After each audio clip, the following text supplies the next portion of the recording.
What does it feel like to be on top of the world? The best person to ask on July 20th, 2021 was Giannis Antetokounmpo, who closed out an incredible finals series with one of the best performances we have ever seen. 50 ball, 14 boards, and 5 tremendous blocks, including the clutch one on the DeAndre Ayton lob to close out the game. 2 MVPs, a Defensive Player of the Year, and a Finals MVP in the span of 3 seasons, and one of the most unstoppable two-way peaks in recent history. 4 years removed from this title run, the Bucks have been scraping for answers with recent news of Damian Lillard blood clot that has him out indefinitely, which has them heading towards their 4th unhealthy postseason appearance in a row. Giannis has continued his journey to improving his game, adding a mid-range shot to his arsenal this season, and it's easy to speculate how frustrating this stretch of misfortune could be for one of the best hoopers in the world. Can the Milwaukee Bucks turn around their horrific injury luck and reach their championship aspirations again? Alright, I was just pranking you guys. April Fools! Hello everyone, I'm Mason, and let's see what really caused the downfall of the Milwaukee Bucks after winning their first championship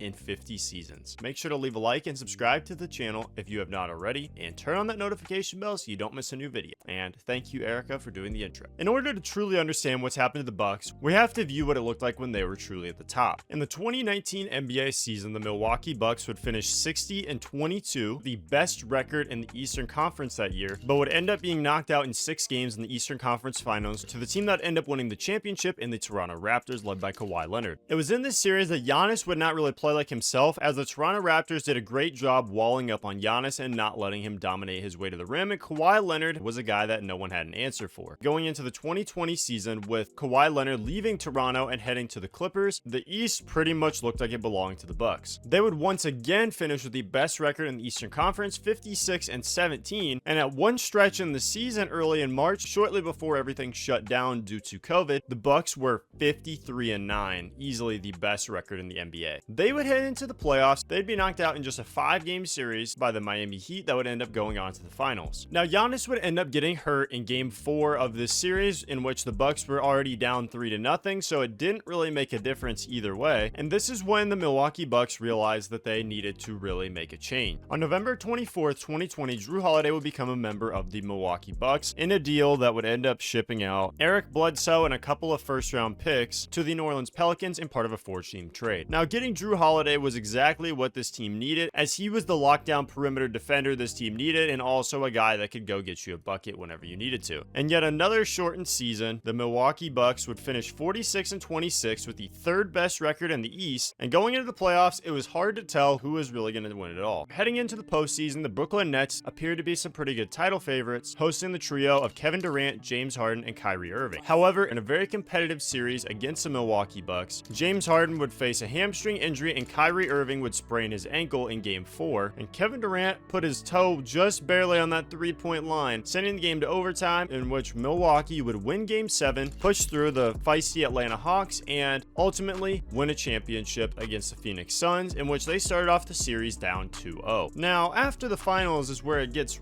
really weird. Now, the one constant for the Milwaukee Bucks has always been Giannis Antetokounmpo and his career progression. He has been getting better every single season for pretty much the entirety of his career. And following the 2020 season, where he would put up numbers of 29.5 points, 13.5 rebounds, 5.5 assists, a steal, and a block, come home with the MVP and the Defensive Player of the Year, he would continue getting better every season after that, and his efficiency would also get better, as he would go from being around 56-57% from the field to the last 2 years he is shooting 60% from the field, which is ridiculous. Giannis has continuously been one of the best playoff performers also that we've seen in the past few seasons, dropping stellar performance one after another. However, due to all the injuries on this team, he has not been able to get back to the promised land. The one other guy that's been a good part of this trip as well is Brook Lopez, being able to be a very good rim protector and shot contester as well. Him and Brook Lopez have been a very dynamic duo when it comes to defending and locking down the paint together, and Brook Lopez's ability to space the floor as well has helped with the team's fluidity in the offense, allowing Brook Lopez to shoot threes from nearly 30 feet out at a very consistent basis, with this year him shooting 37% from the line. It is unfortunate, however, with Damian Lillard and Brook Lopez being older in age, it kind of minimizes the championship window of Giannis if they cannot remain healthy going into a postseason run. It also does not help the Bucks that Damian Lillard and Giannis have not been exactly the greatest fit together. The team seems to lack a lot of shot creation and scoring capabilities outside of this duo, and when these these two are on the court together, at times it doesn't seem like they're very great at playing off of each other, with one of them trying to play hero ball and the other one not really knowing how to help. We can only hope, however, that things will all click for this Milwaukee Bucks squad and they can finally get back to the goal that they've been trying to achieve again ever since fate happened in 2021. In 2022, they'd pick up some notable pieces such as Grayson Allen and DeMarcus Cousins, hoping to get some great bench help from him. They would push through and finish third in the East once again, and it looked very possible that they may be able to repeat and win another championship. They would breeze through their first round series against the Chicago Bulls before heading into a bloodbath against the Boston Celtics in the second round, who were the 2 seed. This Boston Celtics team did have some experience under their belt with multiple second round and conference finals appearances, and Giannis was an absolute disgusting madman in this series, putting up stats of 33.9 points per game along with 14.7 rebounds, 7.1 assists, a steal, and a block a game. Now, unfortunately for Milwaukee, this is when everything started to truly crumble for them. The injuries that they have faced the past 4 seasons really started around this time, as they played without Chris Middleton, who had made his 3rd All-Star appearance this season. The Boston team that scraped by them in a 7-game series, but did manage to blow them out in Boston in Game 7, would go on to play in the finals against the Warriors, where they'd be taken down in 6 games, and Steph would win his first finals MVP. After the injuries derailing them, you would think they'd be a little bit rattled. No, not whatsoever. They came storming into the next season, and they took home the best record in the entire NBA at 58-24. They had to play against a team that's pretty much known as their arch nemesis in the playoffs, being the Miami Heat. And it already started off early on, as in Game 1 with about 2 minutes left in the first quarter, Giannis would drive to the basket, Kevin Love would take a charge, and unfortunately for Giannis, he'd have a very rough landing, sidelining him for the next 2 games. He'd come back in Game 4, but by that point, it was pretty much too late. The Bucks had no chance. He'd come back in Game 4 when the Bucks were already down 2-1, and in that 4th game, Jimmy Butler would put up an incredible 56 points with clutch bucket after clutch bucket to send the Miami Heat past the Bucks in just 5 games. So as we saw Chris Middleton get hurt and we thought that was tricky enough, no, it was not. Giannis would follow him the year after. As if there wasn't already enough problems, they would fire head coach Mike Budenholzer right after their exit in the playoffs, which I still to this day question it very heavily. I mean, when you're playing against a team like the Miami Heat, who have one of the best playoff performers, especially in that season, and you're playing without your best player, what exactly are you supposed to do? I wouldn't exactly pin the blame on him for that. Now, following their disappointment, they would make kind of a blockbuster deal. They would make a trade to bring Damian Lillard from the Trailblazers, which he had been frustrated with for a couple of seasons now. They would bring him to Milwaukee, and they would ship out Drew Holiday to the Boston Celtics. Now, this was kind of questionable of a move for them because obviously you're getting a superstar caliber player, but you're also losing that defensive prowess on the perimeter. It had proven though with their injury luck that they did need a guy that could go out there and score when things got problematic in the playoffs, because part of the issue was when Giannis was out, they didn't really have a number 1 guy. But regardless, this would spawn in the current era of the Milwaukee Bucks head coach fiasco. They would come into the 23-24 season picking up head coach Adrian Griffin. The team would start off 30-13. Things looked not too bad for them. The only questionable part was their defense, especially in transition, was not very good. There wasn't a good healthy locker room between Griffin and the players, so they got rid of him in the middle of the season before picking up Doc Rivers, who would then help with the transition defense, but everything else didn't look very great, and under him that season the team would be 17-19. And well, on April 9th, 2024, Giannis would face kind of an odd injury, as in the 3rd quarter of a game against the Celtics, as he would just be jogging up the court and suddenly his calf would just kind of give out on him, and this would sideline him for the entire 2024 rest of the regular season along with the playoffs, which they lost to the Indiana Pacers. And well, if that wasn't enough, Damian Lillard would also miss 2 games of the series with an Achilles injury. They really had to ride the back of Chris Middleton. So it really is hard to guess that without all these injuries, it could be an entirely different story for this team. So that brings us to the 2025 season. As of this year, the Bucks have been honestly looking a little odd. They started off the season absolutely disgusting. We had no idea what was going on with them, and we honestly weren't sure if they were even going to make the playoffs. But with some injuries here and there to Dame and Giannis both, it hasn't helped them push their way up in the standings either. They're currently sitting at 6th place as of the time of recording at 40-32. And my God, I don't know if there's something in the water in Milwaukee, but Damian Lillard is out indefinitely with deep vein thrombosis in his right calf. calf, otherwise known as a blood clot, what in the world are they going to do? They have Kyle Kuzma, who has been all right for them so far, but they got rid of Chris Middleton, a guy who could go and get you buckets when you needed him to. His issue was also his health, which I don't mind their chances going into the playoffs as long as they have a guy like Giannis playing, because he will be the best player on the court in probably 90% of their playoff series. But with Bobby Portis also being out, it provides a lack of scoring depth for them as well. Bobby Portis was suspended earlier this season for violating the league's drug protocol, so he was suspended pretty much until beginning of the playoffs. The problem with this is also he might be a little rusty coming into the playoffs. You can only hope that he comes in on fire so that way they can stand a chance. Lots of prayers up for Damian Lillard though to recover from this freakish injury. It's never fun to see players hurt, and especially not a guy who is as incredible and talented as he is. And honestly, we only just hope that Milwaukee can finally make it through another postseason healthy. We can see the path of destruction they make as they try to push back to the finals once again. What do you think about the Milwaukee Bucks' chances going into the playoffs this season? I really was favoring them as a title contender until that news about Damian Lillard, and now it's very questionable to say the least. I really do like watching Giannis and Dame. They're such a fun duo to watch. It just really sucks that this would happen right before the playoffs once again, and this is the second year in a row where one of their guys has gotten hurt right before the playoffs. So I really do hope he comes back. Thank you all for watching today's video, and make sure to leave a like and subscribe to the channel if you have not already. Turn on the notification bell, please, so you don't miss a new video. Like 98% of you guys that watch the videos are not subscribed, so why not subscribe? It takes 5 seconds or less, and it's completely free, so I'd appreciate it. And as always, see you next time, cuh.